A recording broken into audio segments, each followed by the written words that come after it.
Hello and good morning, students. Today we are going to start a new chapter, and that is a poem named The Lake Isle of Innisfree, written by William Butler Yeats. The short name of this poet is W.B. Yeats. You will see his name in this short format in your future studies. Okay, so what is the Lake Isle of Innisfree? Isle means here island. Isle means island. Innisfree is a name of place. Innisfree is a name of place and the lake का मतलब आपको पता ही है झील होता है. The lake means यहाँ पे झील है. So the Lake Isle of Innisfree means एक ऐसा आइलैंड जो झील के मध्य बना हुआ एक ऐसा आइलैंड है जिसका नाम इन्निसफ्री है. मतलब जहां पर वो जाकर के रहना चाहता है and he want to spend rest of his life there with very peace. बहुत ही शांति से वो अपना बाकी का बचा हुआ जीवन वहां पर बिताना चाहता है. तो उसके लिए वो क्या योजनाएं बना रहा है, वही सारी योजनाएं हम यहाँ इस पोएम में करेंगे. ठीक है, तो सबसे पहले देखते हैं कि इस पोएम में क्या है. This well-known poem explores the poet's longing for the peace. ये एक बहुत ही well known मीन्स एक बहुत ही फेमस पोएम है जिसमें एक्सप्लोर का मतलब होता है टू एक्सप्रेस, अभिव्यक्त करना, बताना. द पोएट्स लॉन्गिंग का मतलब होता है चाहत.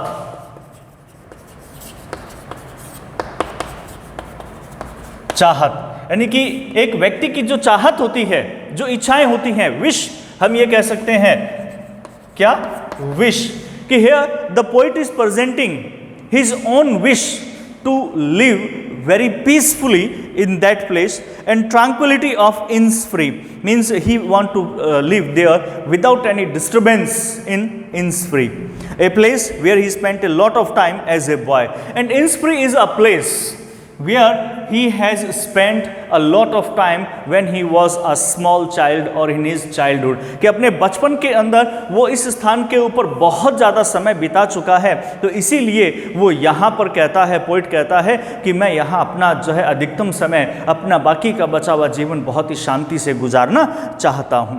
This poem is a lyric. Lyric क्या होता है? एक संगीतमय कविता होती है कि जिसे गा करके जो है वो पढ़ा जाता है. Okay, so let's start. I will arise and go now. I will arise and go now. I will arise मतलब जागना. जागने से मतलब कि अब मैं डिसीजन लूंगा. I will take a decision and go now. और अब मैं चला जाता हूं. मैं एक डिसीजन लूंगा, मैं अब जागूंगा से तात्पर्य क्या है? अराइज से मतलब खड़े होना. क्या, कहाँ खड़े होना, क्या खड़े होना, कि मतलब अब तक जो मैंने लाइफ बिता दी सो बिता दी. Now I have taken a decision that I will go now, कि अब मैं जाऊंगा एंड गो टू Innisfree. और मैं कहाँ जाता हूँ? And go to Innisfree. मैं जाता हूँ उस Innisfree नामक स्थान के ऊपर. And a small cabin built there. And a small cabin means cottage और hut. I will built a cottage there और ए हट देयर टू लिव इन, कि मैं वहां जाकर के क्या करूंगा? एक झोपड़ी बनाऊंगा वहां पर रहने के लिए. Of clay and wattles made. Of clay and wattles made. Clay का मतलब होता है मिट्टी. Clay, मिट्टी. ओके, तो वो मिट्टी का बना हुआ मैं एक झोपड़ी बनाऊंगा वहां पर. किस चीज की? एक मिट्टी की झोपड़ी मैं वहां पे बनाऊंगा. एंड वेटल्स का मतलब क्या होता है? जो ये आपकी स्टिक्स होती है ना, इनको बोलते हैं. आपकी बुक में दे रखा है twisted sticks for making fences.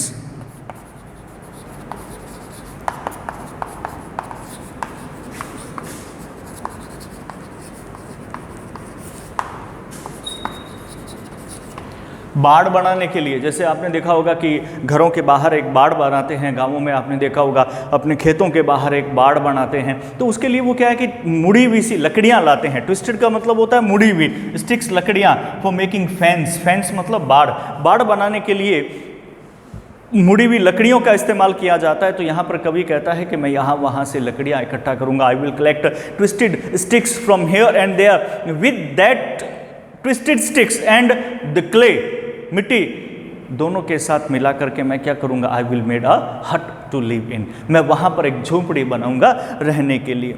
9 beans row will I have there, 9 beans row मैं वहाँ क्या करूँगा, when I will live there then for my livelihood, मेरे अपने जीवन यापन करने के लिए मैं क्या करूँगा, कुछ तो काम करना पड़ेगा। तो कभी यहाँ पे कहता है कि मैं खेती करूँगा वहाँ जा करके, क्या करूँगा, I will do agriculture over there and in my field, मेरी खेती के अंदर, मेरी उस फील्ड के अंदर मैं क्या करूँगा, मैं 9 beans row लगाऊंगा। जैसे मान लो ये प्लॉट है, उसका ये एक खेत है और खेत में वो 9 क्यारियां लगाएगा। रोज का मतलब यहाँ पे क्यारियां, और किसकी, बीन्स, मटर, कि मैं क्या करूँगा कि bean row will I have there, कि I will go there and then I will do agriculture there and I will have there 9 beans row, कि मेरे वहाँ पर 9 जो बीन्स रोज होंगे। यहाँ पे बीन्स आप फलियाँ ले सकते हैं, मटर ले सकते हैं, जो भी है उनकी मैं वहाँ पर क्या करूँगा, एक खेती करूँगा। And hive for the honey bee, and hive for the honey bee, honey bee किसको बोलते हैं, हनी बी मतलब शहद, हनी बी क्या होता है, शहद, कि मैं वहां पर शहद का एक हाइव, हाइव का मतलब होता है छत्ता, कि मैं वहां पर एक शहद का छत्ता भी लगाऊंगा। And live alone in the bee loud glade, and live alone, alone मतलब अकेला, अलोन अकेला, कि मैं वहां पर रहूंगा, कैसे रहूंगा, अकेला रहूंगा। In the bee loud glade, in the bee, bee मतलब मधुमक्खियां, लाउड जोर जोर, ग्लेड, ग्लेड का मतलब होता है उनकी आवाज, कि जब वो ओपन स्पेस, सॉरी यहाँ पे ग्लेड का मतलब ओपन स्पेस से है, ग्लेड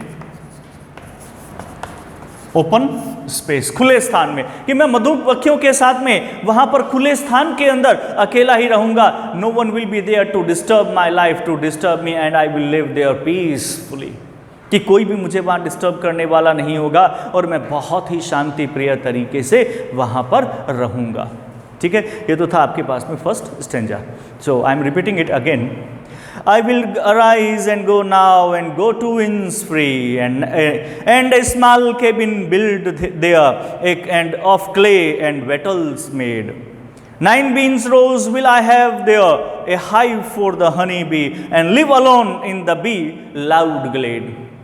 कवि क्या कहता है, कवि कहता है कि मैं अब डिसीजन लिया है मैंने, कि मैं अब जागृत हो गया हूँ, मैंने डिसीजन लिया है और अब मैं जाऊँगा कहाँ पर, मैं चला जाता हूँ इन्निस्फ्री के अंदर, अर्थात उस स्थान के ऊपर जहाँ पर मैंने अपना बचपन बिताया है। मैं वहाँ पर जाकर के एक छोटा सा झोंपड़ी बनाऊँगा, एक केबिन बनाऊंगा, एक कमरा बनाऊंगा, एक झोंपड़ी बनाऊंगा, जो किससे बना होगा, मिट्टी और मुड़ी हुई लकड़ियों से बना हुआ होगा। 9 beans rows will I have there, वहाँ पर 9 जो बीन्स की रोज हैं, जो क्यारियाँ हैं, वो वहाँ पर होगी जिनकी मैं खेती करूँगा। और उसके साथ साथ में मैं एक मधुमक्खियों के शहद का छत्ता वहाँ पर लगाऊंगा, और इस तरह से मैं अकेला वहाँ पर उन बी लाउड, यानी कि जोर जोर की मधुमक्खियों की जो आवाज़ें हैं उनके साथ में उस खुले स्थान के अंदर अकेला ही अपना जीवन यापन बहुत ही पीसफुली, शांतिपूर्वक तरीके से करूँगा। ठीक है, next stanza. And I shall have some peace there, and when I will live there I shall have peace there. Peace मतलब शांति, कि मुझे वहाँ पर बहुत ही शांति मिलेगी। बिकॉज फॉर का मतलब यहाँ पे क्या है, बिकॉज, फॉर से मतलब because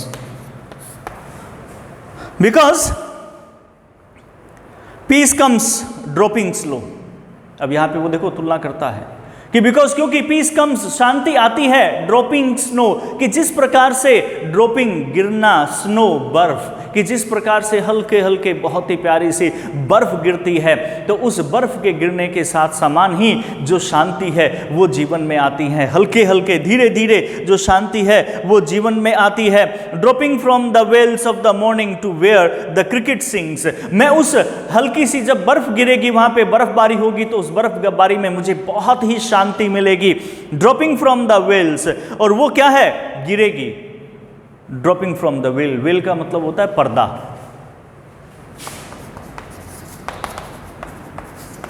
घूंघट रखती है ना महिलाएं, ठीक है, एक पर्दा रखती है, उसको वेल बोलते हैं। तो यहाँ पर उसने क्या किया कि जब बर्फबारी होती है तब भी एक क्या है, पर्दा सा छा जाता है, ज़्यादा दूर तक हमें दिखाई नहीं देता।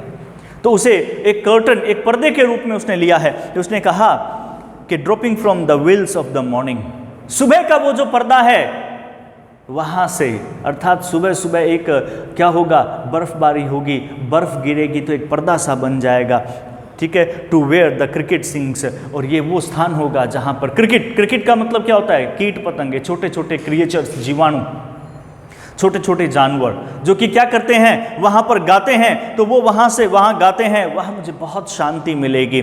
There midnight's all a glimmer, कि देयर मिडनाइट्स, और वहाँ पर आधी रात के समय, मिडनाइट मीन्स आधी रात, वहाँ पर आधी रात के समय ऑल अ ग्लिमर, चारों तरफ एक चमक होगी।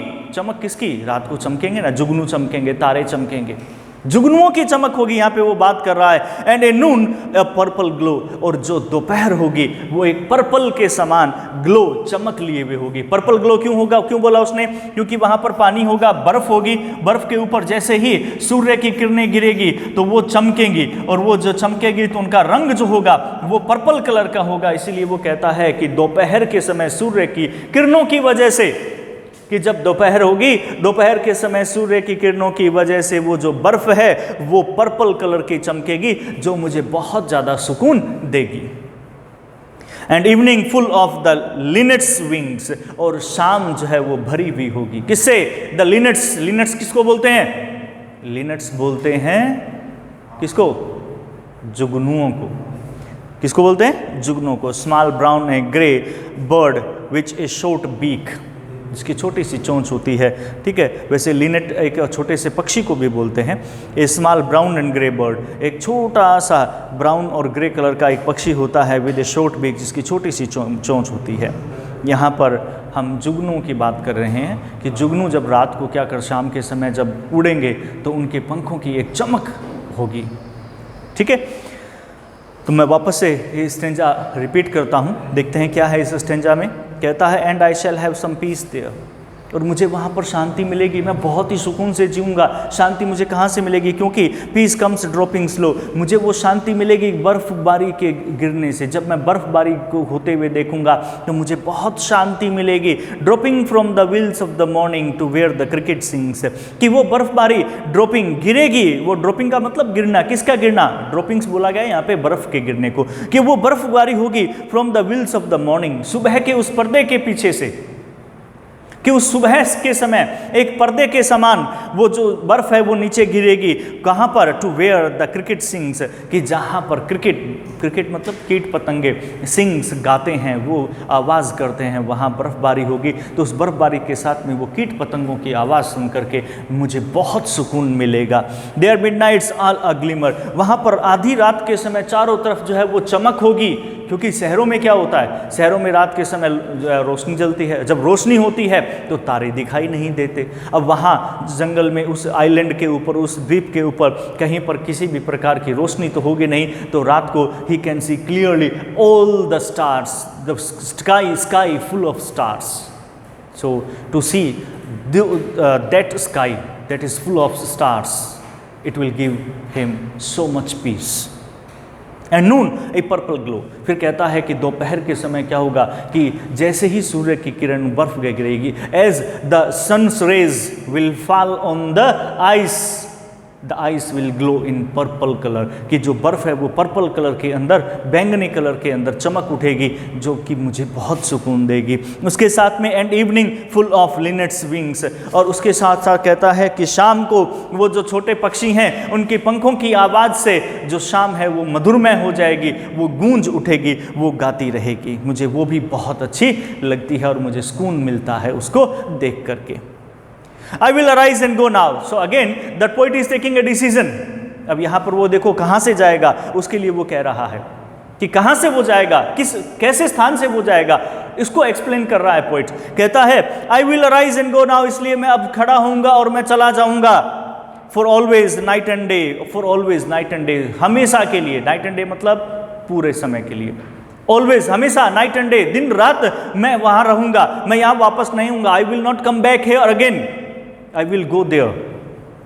I hear the lake water lapping with low sounds by the shore. क्योंकि मैं यहाँ पर खड़े खड़े सुन सकता हूँ, क्योंकि मैंने समय बिताया है तो मैं यहाँ पर भी उस चीज़ को महसूस कर सकता हूँ, सुन सकता हूँ. द लेक वाटर, उस झरने के पानी को, लैपिंग विद लो साउंड्स, जो गिर रहा है, बह रहा है हल्की हल्की आवाज़ के साथ में. बाय द शोर, शोर का मतलब होता है किनारा.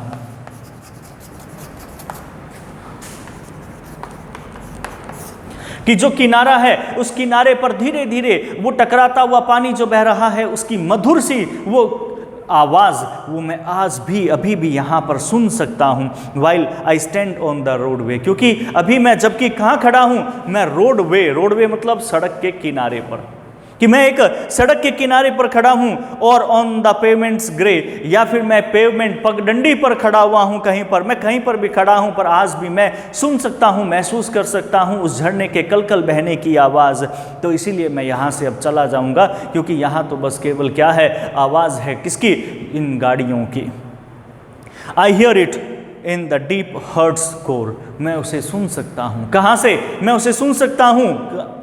इन माई हर्ट्स डीप कोर, कि मेरे हृदय की गहराई से, कि मेरे हृदय की वो गहराई जो है, उस हृदय की गहराई से मैं अभी भी उस इंस्प्री के अंदर जो एक मौसम होता है, जो वहाँ पर माहौल बनता है, जो वहाँ का सुकून है, जो शांति है, वहाँ पे भंवरों का जो मंडराना है, पक्षियों का चहचहाना है, बर्फ़ का गिरना है, वो एक बर्फ़ के ऊपर रोशनी के गिरने से वो पर्पल सी चमक, रात को तारों का चमकना, वो सारा मैं आज भी महसूस कर सकता हूँ अपने हृदय की गहराई से. इसलिए मैं खड़ा होऊंगा, अर्थात मैं एक डिसीज़न लेता हूँ कि मैं यहाँ से अब चला जाऊँगा और मैं उस इंस्प्री में, अर्थात उस शांति प्रिय जगह पर मैं बहुत ही सुकून से जीवन जीऊँगा. So this is our poem and I hope you all have understood it very well. तो सबने इसको बहुत अच्छी तरह से समझा होगा, मैं ऐसी उम्मीद करता हूँ. फिर भी अगर किसी को प्रॉब्लम है तो you can ask questions from me, आप प्रश्न पूछ सकते हैं मुझसे, and definitely I will give you answer. Okay, so for rest of the time, thank you and do your work as I have given to you. Okay, thank you.